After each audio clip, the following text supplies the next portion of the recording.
Imagine attending the greatest party in the most powerful city on earth. The finest wine, golden decorations, thousands of honored guests, music echoing through magnificent halls.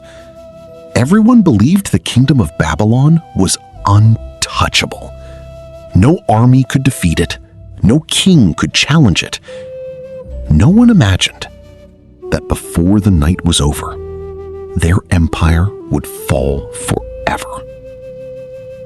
And it all began with one terrible decision. Babylon, the city that could never fall. Long before the Roman Empire, long before the great kingdoms of Europe, there stood a city unlike any the world had ever seen. Babylon. Its walls stretched for miles. They were so wide that chariots could ride across the top. Massive bronze gates protected every entrance.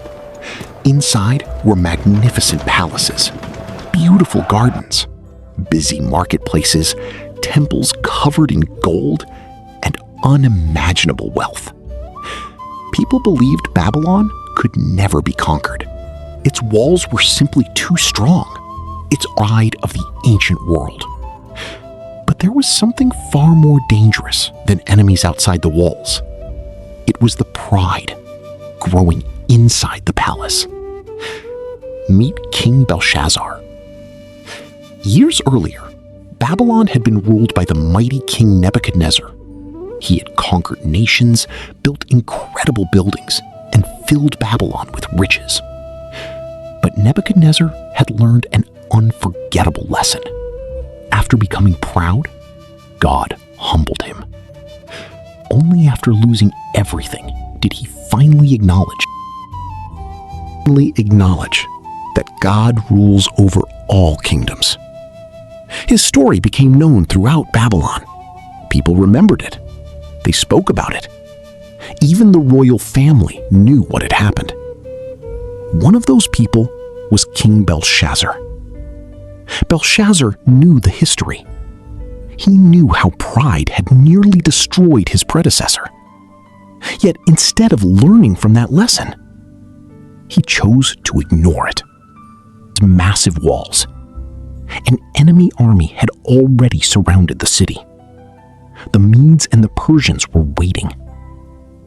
Many people would have been afraid. But not Belshazzar. He believed Babylon's walls made him untouchable. Instead of preparing for war, he planned a celebration, not a small gathering. Nobles were invited. Powerful military leaders arrived wearing their finest robes. Rich merchants filled the palace. Royal officials entered with confidence. Music filled the halls. Tables overflowed with roasted meat, fresh fruit, bread, honey, wine. Wine flew from across the empire. Laughter echoed through the palace.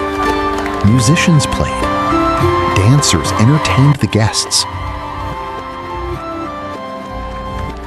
Outside the city, thousands of enemy soldiers waited patiently. Inside, behold the glory of Babylon! Let us drink to our unending greatness! But this celebration was about to become something no one would ever forget. Because in a single moment, everything would change. As the feast continued, Belshazzar became drunk with wine. His confidence grew even greater. Then, he gave an order that shocked everyone. Bring me the gold and silver vessels, the ones taken from the temple in Jerusalem. Years earlier, when Babylon conquered Jerusalem, King Nebuchadnezzar had carried away many treasures from God's temple. Among those treasures were sacred cups. These vessels had been set apart for worship. They were never meant for ordinary parties. They represented reverence, holiness, and devotion to God. Yet Belshazzar wanted them brought into his banquet hall. Servants hurried away. Moments later, they returned carrying the sacred vessels. The room grew quiet for a moment. Some guests looked uncertain.